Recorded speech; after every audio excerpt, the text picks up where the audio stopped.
Ohm's law क्या होता है, ओम्स लॉ के बारे में आज बात करेंगे और ये 7th वीडियो होने जा रहा है इलेक्ट्रिसिटी का। तो चलिए बात करते हैं उस पर। ओम्स लॉ, ओम्स लॉ पहले क्या होता है।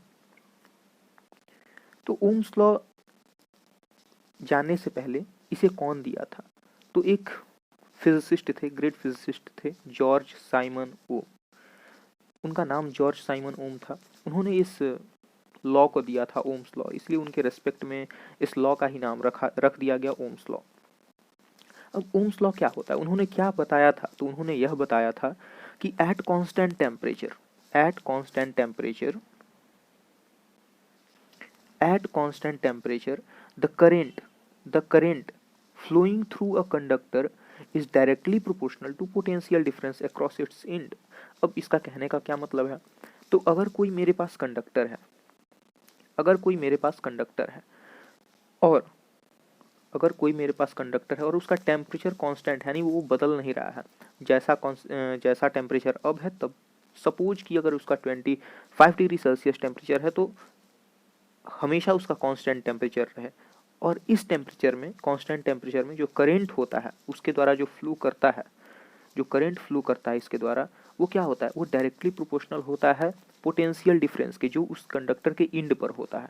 यानी वो कंडक्टर कितना वोल्ट का है उसके डायरेक्टली प्रोपोर्शनल होता है। अब इसको मैथमेटिकल तरीके से देखा जाए तो कुछ इस तरह कह सकते हैं, V is directly proportional to, sorry I current is directly proportional to V voltage, यानी I is directly proportional to V। इसमें क्या है, करंट डायरेक्टली प्रोपोर्शनल है वोल्टेज के, इंड ऑफ कंडक्टर के वोल्टेज पर, वोल्टेज का डायरेक्टली प्रोपोर्शनल है। अब इसका मतलब क्या, अगर वोल्टेज बढ़ेगा तो क्या होगा, करंट भी बढ़ेगा, अगर वोल्टेज घटेगा तो क्या, करंट भी घटेगा। इन्होंने यही लॉ दिया था, इन्होंने यही लॉ दिया था। अब जो हम लोगों ने देखा था current is directly proportional to I, अब यहाँ पर प्रोपोर्शनलिटी हटाकर क्या हो जाएगा, IR, प्रोपोर्शनलिटी हटा के हम लोग एक कांस्टेंट टर्म बैठाएंगे R, जिसको हम लोग कहते हैं रेजिस्टेंस। अब जो उस कंडक्टर का रेजिस्टेंस है वो कांस्टेंट रहता है, हर कंडक्टर का अपना रेजिस्टेंस होता है और उस कंडक्टर का रेजिस्टेंस कांस्टेंट होता है हर हालत में। अब यहाँ पर V का मतलब हुआ, V का मतलब हुआ वोल्ट, पोटेंशियल डिफरेंस, जिसको हम लोग PD भी लिख सकते हैं। I का मतलब हुआ करंट, और R का मतलब हुआ रेजिस्टेंस,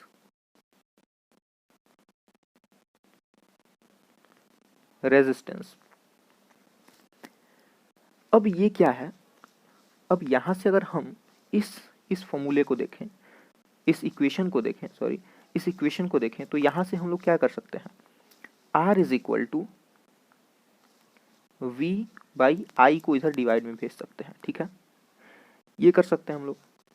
तो यहां से एक और चीज हमें बात पता चलता है कि जो रेजिस्टेंस है किसी कंडक्टर का, रेजिस्टेंस अभी नेक्स्ट स्लाइड में ही हम लोग पढ़ेंगे क्या होता है डिटेल में। तो रेजिस्टेंस क्या होता है, तो पोटेंशियल डिफरेंस और करंट का रेशियो होता है, जो कि हर समय कांस्टेंट होता है, हर समय कांस्टेंट होता है। यही होता है हमारा ओम्स लॉ। साइमन ओम ने हमें ये लॉ दिया था। अब इससे हमें दो बात पता चलती है, इससे हमें दो बातों की जानकारी होती है। कौन कौन सी बातें हैं, तो यहाँ से हमें ये पता चलता है, इस इक्वेशन से हमें ये पता चलता है कि जो करंट है वो पोटेंशियल डिफरेंस के डायरेक्टली प्रोपोर्शनल है, करंट है वो पोटेंशियल डिफरेंस के डायरेक्टली प्रोपोर्शनल है।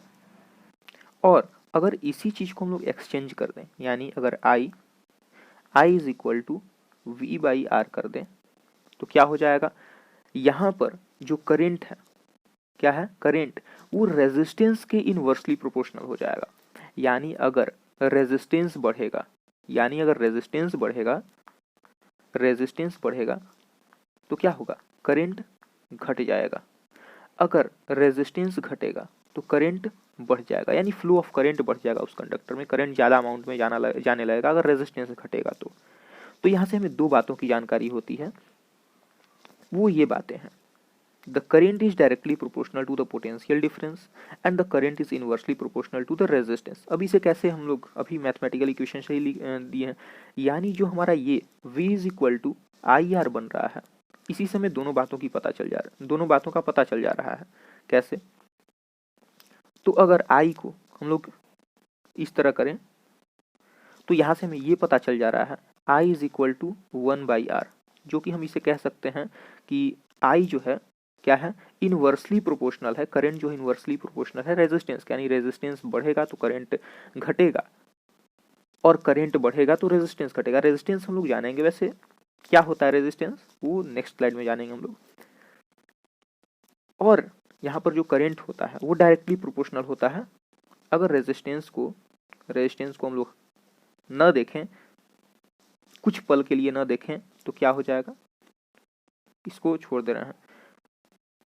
अगर यहाँ पर पोटेंशियल डिफरेंस को अगर, ठीक है, तो अगर हम लोग जो फर्स्ट जो निकाले थे हम लोग ने इक्वेशन निकाला था, current is directly proportional to I, यानी वोल्टेज बढ़ेगा तो करंट भी बढ़ेगा, अगर वोल्टेज घटेगा तो करंट भी घटेगा।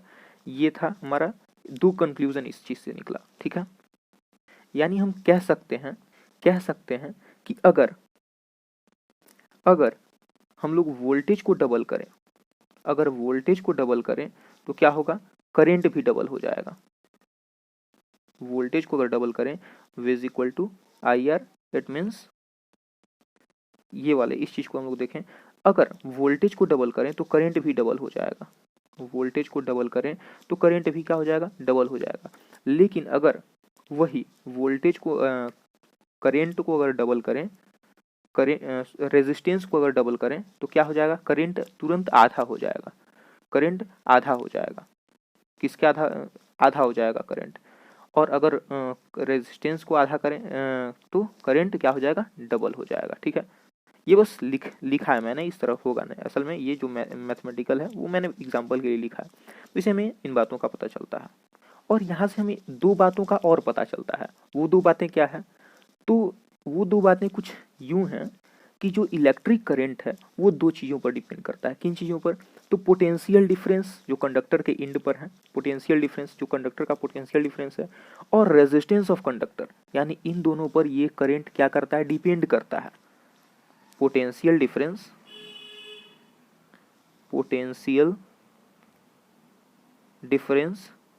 एंड रेजिस्टेंस पर करंट डिपेंड करता है।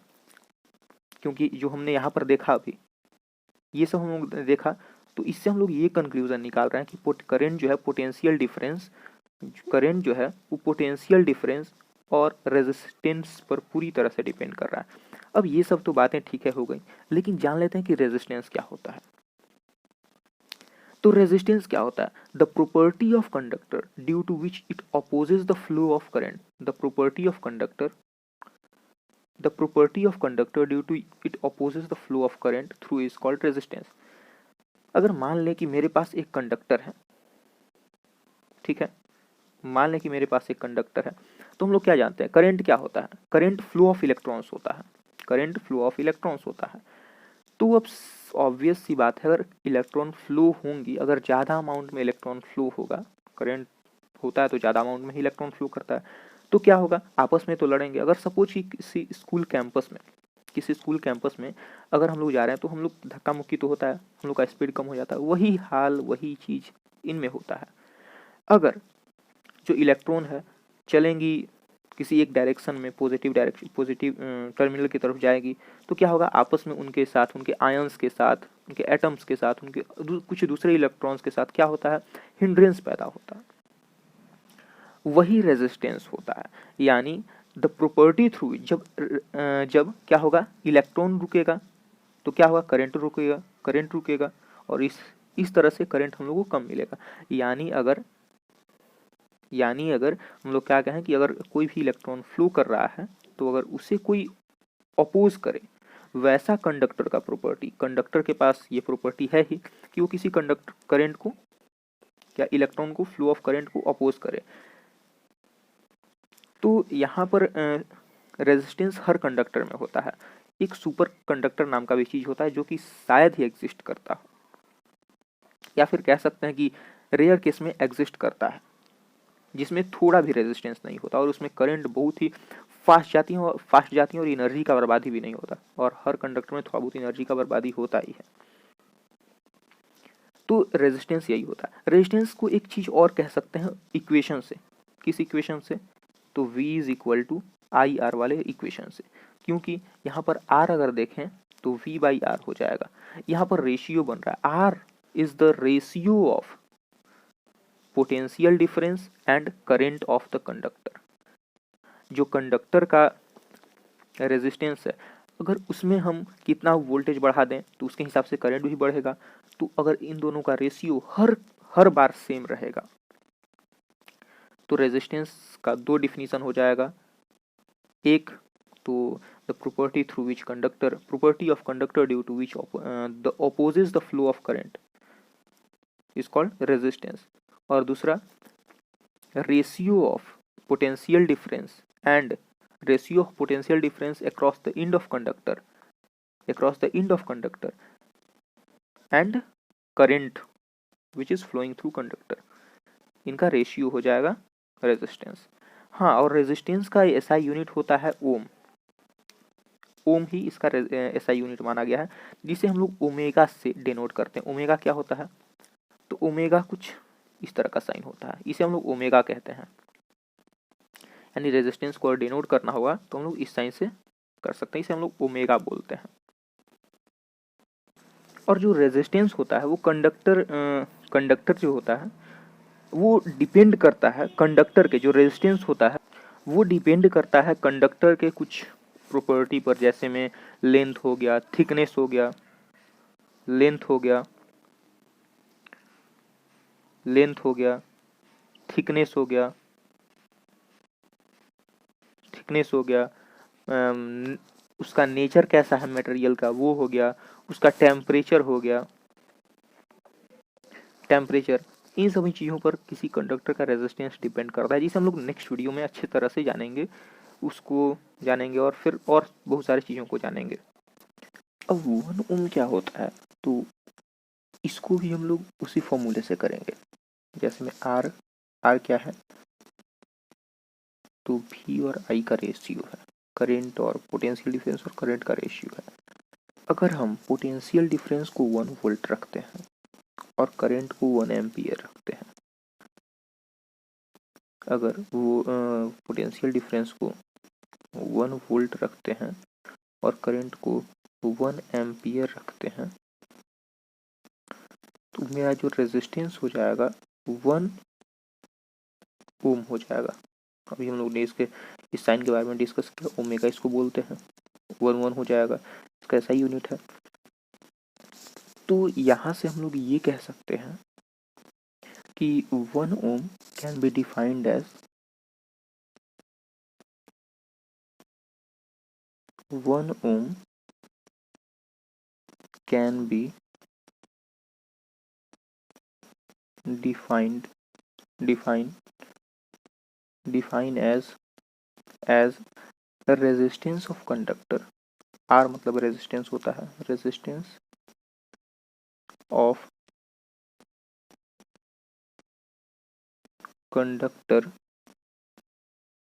Conductor carrying 1 ampere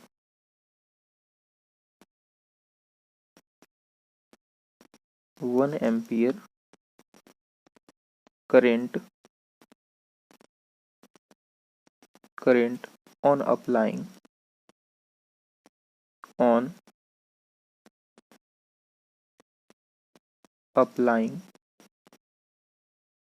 1 potential difference of 1 volt. It means जब हम लोग, तो यानी अगर हम लोग 1 वोल्ट का पोटेंशियल डिफरेंस देते हैं तो वहाँ पर क्या, अगर 1 वोल्ट का पोटेंशियल डिफरेंस देते हैं और 1 एम्पियर करंट उसमें फ्लो करता है, तो वहाँ पर 1 ओम रेजिस्टेंस हो जाएगा। आई थिंक ये क्लियर होगा। अब चलिए कुछ क्वेश्चंस को देखते हैं, क्वेश्चन करते हैं हम लोग। Potential difference between 2 point of the wire carrying 2 ampere current. अब यहाँ पर पोटेंशियल डिफरेंस, यहाँ पर करंट दे रखा है 2 एम्पियर और पोटेंशियल डिफरेंस दे रखा है 0.1 वोल्ट। ठीक है, और हमें क्या पता करना है, रेजिस्टेंस पता करना है। तो क्या करेंगे रेजिस्टेंस पता करने के लिए, सिंपल है, लोग जानते हैं V is equal to I R. It means R is equal to, R क्या होता है, पोटेंशियल डिफरेंस और करंट का रेशियो होता है। तो बस जो जो दिया उसे उस जगह पर पुट कर देंगे हम लोग 1/20। ठीक है, ये जीरो, यहाँ पर जीरो पॉइंट था, जीरो पॉइंट को रिप्लेस करके 20 हो गया यहाँ पर, तो 1/20 हो गया। और यहाँ से हमारा जो रेजिस्टेंस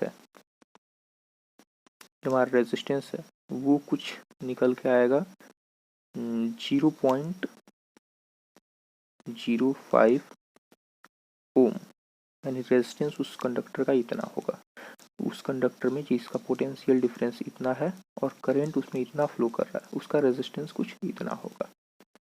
ठीक है, एक और क्वेश्चन करते हैं। Electric iron draws a current of 3.4 ampere. It means एक तो इलेक्ट्रिक आयरन है, यानी उसमें करंट दे रखा है क्या, 3.4 एम्पियर का, और ये कितने वोल्ट पर चल रहा है, वोल्ट दिया हुआ, पोटेंशियल 220 वोल्ट। ठीक है,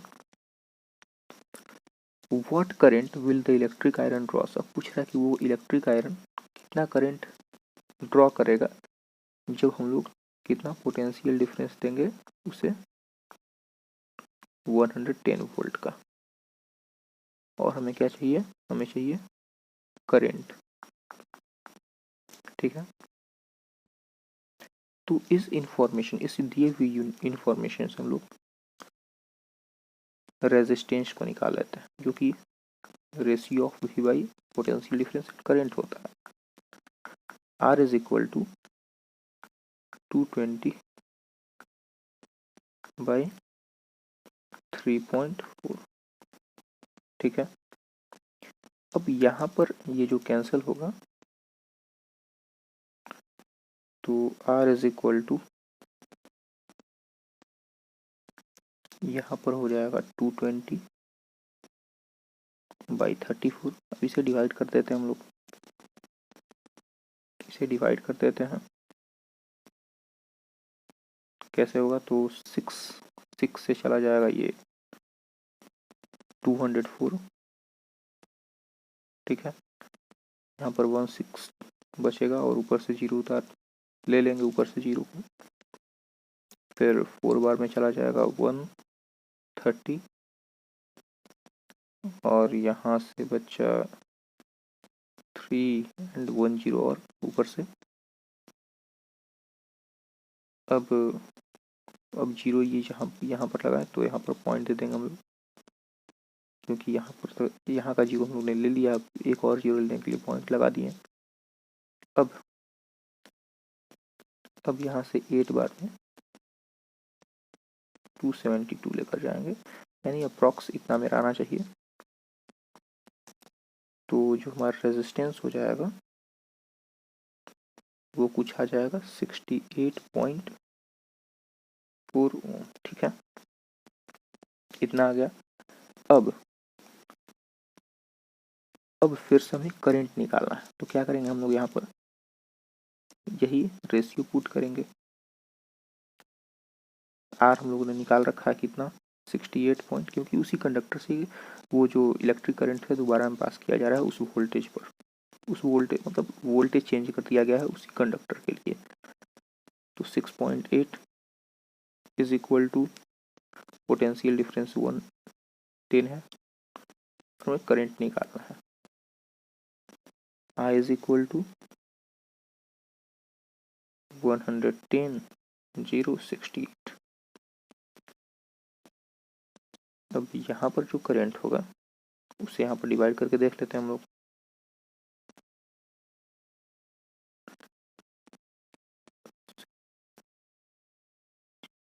यहाँ पर 4 हो जाएगा, तो 4 हो जाएगा तो 1684। ठीक है, यहाँ पर बचेगा 4 6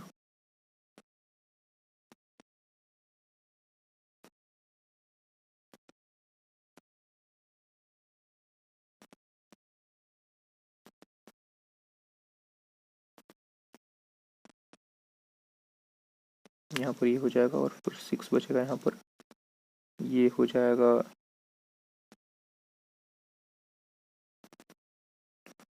वो लग रहा है हमने यहाँ पर गलत रख दिया है, शायद उल्टा रख दिया है, सॉरी 8 ये होगा। तो यहाँ पर भी यही वैल्यू चेंज हो जाएगा, 4 8 हो जाएगा। अब हम लोग डिवाइड करते हैं इसे।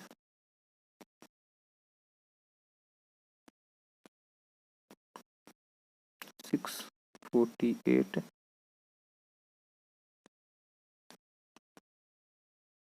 648 हो जाएगा यहाँ पर 2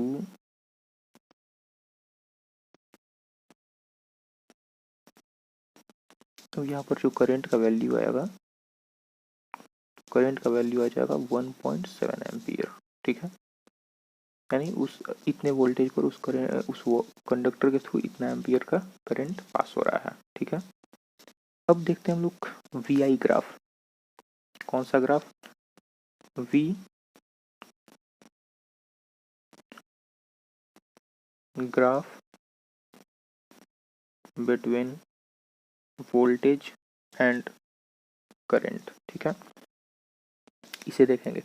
अब इस केस में क्या होगा, अगर जब दोनों प्रोपोर्शनल होंगे, एक दूसरे के डायरेक्टली प्रोपोर्शनल होंगे, तो जो ग्राफ बनेगा वो स्ट्रेट लाइन बनेगा। तो चलिए देखते हैं उस ग्राफ को।